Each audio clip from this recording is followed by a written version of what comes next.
नकलची पड़ोसी की कहानी। किसी छोटे से गांव में एक आदमी रहते थे जिनका नाम रामू था। रामू एक साधारण किसान थे जिनकी जिंदगी बहुत सादी और शांत थी।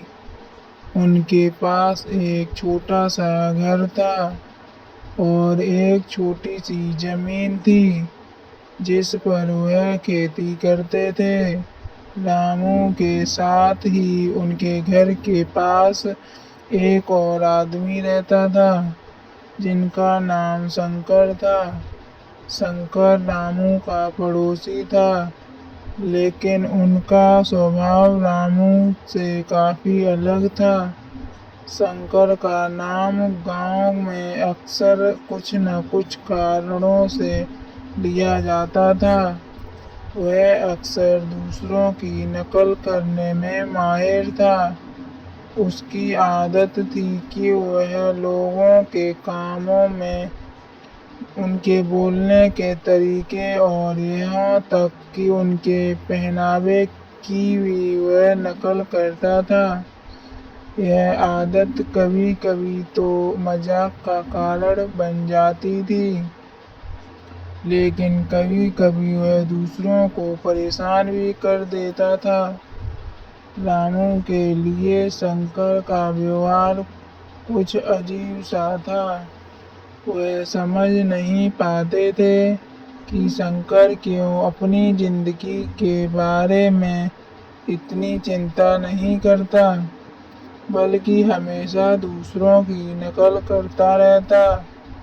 रामू का मानना था कि जीवन में अपनी पहचान और स्वतंत्रता होनी चाहिए, ना कि दूसरों की नकल करने से कुछ हासिल नहीं होता। लेकिन फिर भी रामू शंकर के साथ अच्छे रिश्ते बनाए रखते थे, क्योंकि वह मानते थे कि हर किसी की अपनी अलग विशेषताएं होती हैं। हर किसी को समझने की कोशिश करनी चाहिए। शंकर की नकल करने की आदत का असर केवल उसकी व्यक्तिगत जिंदगी पर नहीं था, बल्कि इसका प्रभाव उसके आसपास के लोगों पर भी पड़ता था। वह जिस भी व्यक्ति से मिलता, उसकी हर छोटी छोटी आदतों की नकल करता। यदि कोई व्यक्ति तेज बोलता, तो कोई भी उसे उसी तरह तेज बोलने की कोशिश करता। यदि कोई व्यक्ति अपनी हंसी में एक खास आवाज निकालता, तो शंकर भी उसी आवाज की नकल करता। लेकिन एक दिन ऐसी घटना घटी जिसने शंकर को अपनी आदत पर पुनः विचार करने पर मजबूर कर दिया।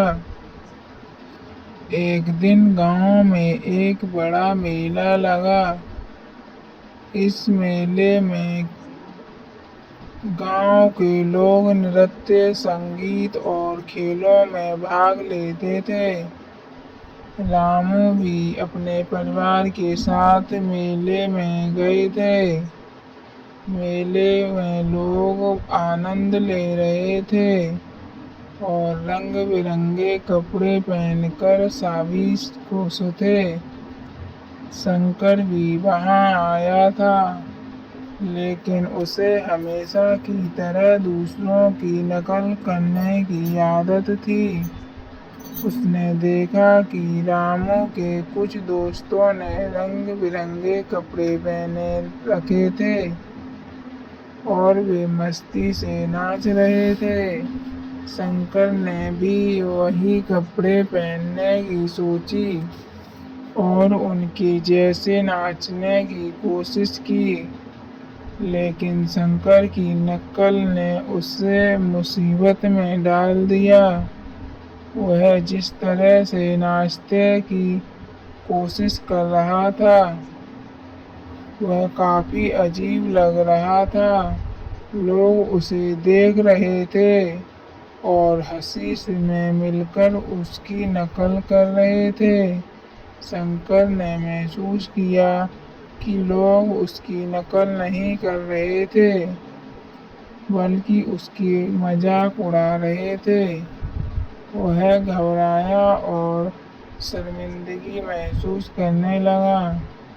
उसके मन में यह ख्याल आया कि जब वह हमेशा दूसरों की नकल करता है तो वह खुद को खो बैठता है और लोग उसे गंभीरता से नहीं लेते।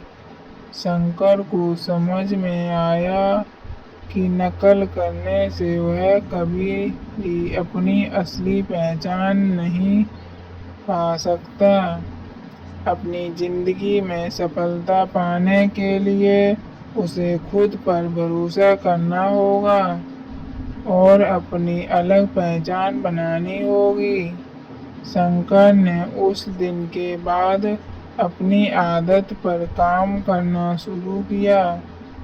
उसने नकल करने की बजाय अपने स्वभाव और व्यक्तित्व को परखने की कोशिश की। धीरे धीरे शंकर ने अपने आप को सच्चे रूप में व्यक्त करना शुरू किया और लोग उसे उसकी असली पहचान से पहचानने लगे। रामू, जो हमेशा शंकर के व्यवहार को थोड़ा लेकर चिंतित रहते थे, ने शंकर के बदलते हुए रूप को देखा। एक दिन रामू ने शंकर से बात की और पूछा, तुमने आजकल नकल करना क्यों छोड़ दिया? शंकर हंसते हुए बोला, तुझे समझ में आया कि नकल करने से मैं खुद को खो रहा था। मैं अब अपनी खुद की पहचान बनाना चाहता हूँ। रामू ने उसे सहारा और कहा, यह अच्छा है। जब तुम अपनी असली पहचान को अपनाते हो तो वह अपनी जिंदगी में आगे बढ़ सकते हो। शंकर ने यह सीखा कि नकल करने से न तो कोई समस्या हल होती है और न ही व्यक्ति अपनी पहचान पा सकता है। असली सफलता तब मिलती है जब कोई व्यक्ति अपनी स्वतंत्रता, अपनी सच्चाई और अपनी पहचान को स्वीकार करता है। इस कहानी से सीखने को मिलता है कि नकल करना किसी भी परिस्थिति में हमें हमारे असली रूप से दूर कर सकता है। हमें अपनी सच्चाई को पहचानना चाहिए और उसे स्वीकार करना चाहिए।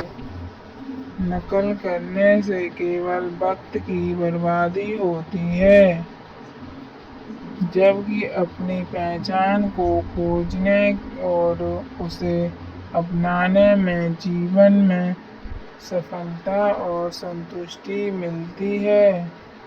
अगर हमारी ये कहानी से आपको कुछ सीखने को मिला हो तो लाइक करें, कमेंट करें और कहानी पसंद आई हो तो चैनल को सब्सक्राइब कर लें ताकि रोज नई ऐसी वीडियो आपको मिल सके सुनने को।